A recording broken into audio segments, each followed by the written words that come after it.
Hello and welcome to the Grow Landscapers 10-minute business tip series, a show that gives you bite-sized nuggets of wisdom in just 10 minutes.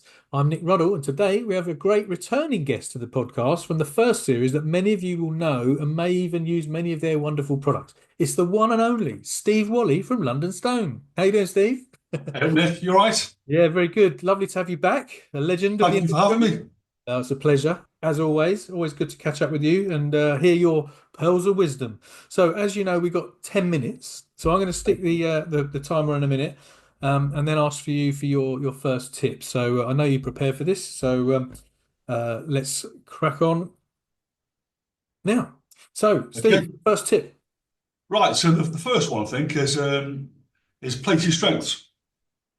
I think as business owners, we're full of ideas, we're full of enthusiasm, and personally speaking, it's easy to get distracted on things. Over the years, I've done it. I've gone into like commercial paving, I've gone into garden furniture, I've gone into interior tiles, and in the end, we've always retreated from these positions and come back. Hmm. So obviously it costs a load of money. A cross. Yeah. It dilutes your focus in your main business, which I think is equally as dangerous. And it's a really good way just to lose money. Yeah. So if you want to lose money, do that. Yeah, yeah, and I think it's really important just to stay focused. Play to your strengths. Be the very best at something. Yeah. As opposed to like diluting yourself and just being average at a lot of different things. Yeah. I think it's a Stick to really what you know. Yeah, you spread yourself too thin otherwise. I mean, that's what I do. I used to coach all industries and I focus purely on one to become, specialist in one area. And since Yeah. I made that decision, my business has gone, from strength to strength. So, good stuff. Excellent. So I hope people take heed of that one. Number two. Okay, so I always think that if you want to be effective, then you've got to be accountable to yourself, but also you've got to make your team accountable as well. Now, how I go about this is, I mean, this sounds obvious, but you make sure that you set clear goals every single day.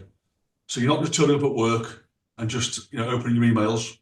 You're prioritizing tasks for yourself and your team every day. So what something we do is every morning we have something called a stand-up. Uh, it's like a 10-minute meeting with me and my different teams, and we talk about how we did yesterday Yeah, against our targets and what we're planning to do today. brilliant. So it might sound a bit like micromanagement, but it's not. As a result of these meetings in the morning, Mm. I then don't need to talk to my team for the rest of the day Yeah, because I know what they're doing, I know what they need from me, yeah. and everyone just knows what everyone's up to. So, like I say, we have these every single day. Everyone's accountable, and we find that we get a lot more done. But you're much more focused, aren't you? Every individual knows what they've got to do that day, what the goals are. It's not about Exactly. having a to-do list, is it? It's about, right, it's an outcome, a goal Yeah, for the day, but it, not but it just might be a case of like you might have a team member who needs something from you, or needs something from someone else in the team. So that's the opportunity there, just to sort of like identify any support that's required or anything that's maybe getting in the way. We call that a blocker, and any sort of blockers that might arise. So yeah, it just makes everyone accountable and makes everyone more focused. Yeah, and I think if you hit your daily goals, you can hit your weekly goals, you hit your monthly goals, quarterly goals, yearly goals, every day being that focused. Just simple, isn't it? Just Yeah, daily but, goals. but it's not that old phrase, look after the pennies Yeah, and the pounds take care of themselves. yeah. It's Been told exactly the that, same as that. didn't we? Yeah, by our parents and grandparents and all that. Granny. Love it. Brilliant. Cheers, Steve. Right, what's your third tip? Right, so this is a good one, I think. The Um, other two weren't bad. Before you go all in on something, Yeah, test it out. yeah, Um, so I'll give you an example. So a few months ago, a friend of mine came to me and he said, "I've got this great idea for a business." He said that I want to start doing like tailored diet plans for like people who go to the gym. So people who are already focused on the health and the fitness, I want to give them further support by creating tailored diet plans. Sounds good so far.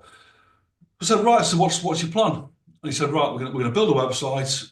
We're gonna get a sales guy employed. We're gonna do marketing plans. We're gonna approach gyms for collaborations, all these things. And it's gonna take us about 6 months to get set up. Wow. So I thought, well, hell, 6 months is a lot of money from what it sounds like. So I said to him, rather than do all that work and create this big thing that you can supply these recipes, why not try and see what the demand is first? Yeah. So get yourself a profile on Instagram and start talking about this stuff on Instagram. Mm. Connect with people who go to the gym, connect with people who are into health and fitness, and assess what the demand is before you go all in and spend 6 months building a business that you don't even know there's any demand for. Yeah. So this guy, he did that. He set up a profile on Instagram, and after about 3 months, he said, "This isn't working. The market's oversaturated, Yeah. and I just don't think the demand's there for what we're trying to do." So he saved himself a load of time and a load of money.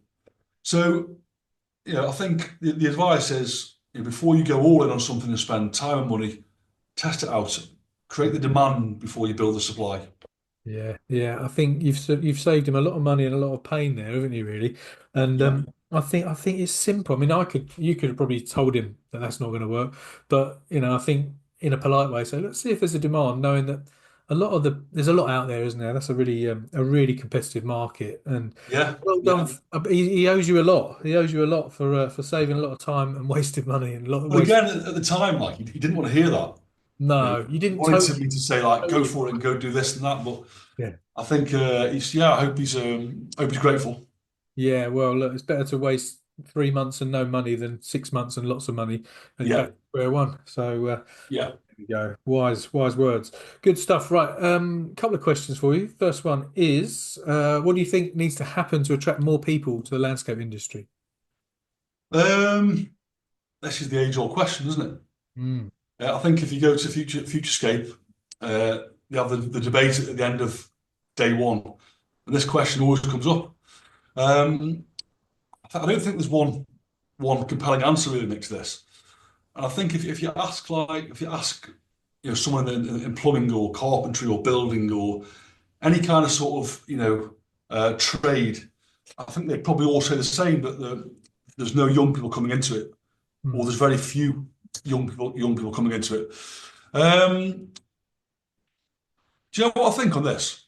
It's probably a slightly different take on it. But when I was 10, 11 years old, my dad would have us in the garden. If he was laying a patio, he'd have us out there laying the slabs. He'd had us concreting floors, digging out flower beds, Yeah. putting, doing, Good. helping cow bricks, Yeah. tiles on the roof, whatever. He'd always have us helping him. Yeah. And I think what that does is it doesn't give you maybe a particular trade, but it gives you an appreciation of how to carry out physical work and how to work with your hands. I think that when you come to the age of like sort of 16, 17, 18, the progression from that into a trade is then a lot less daunting. Yeah. Yeah. I think these days, I think parents are not passing these skills on to the kids.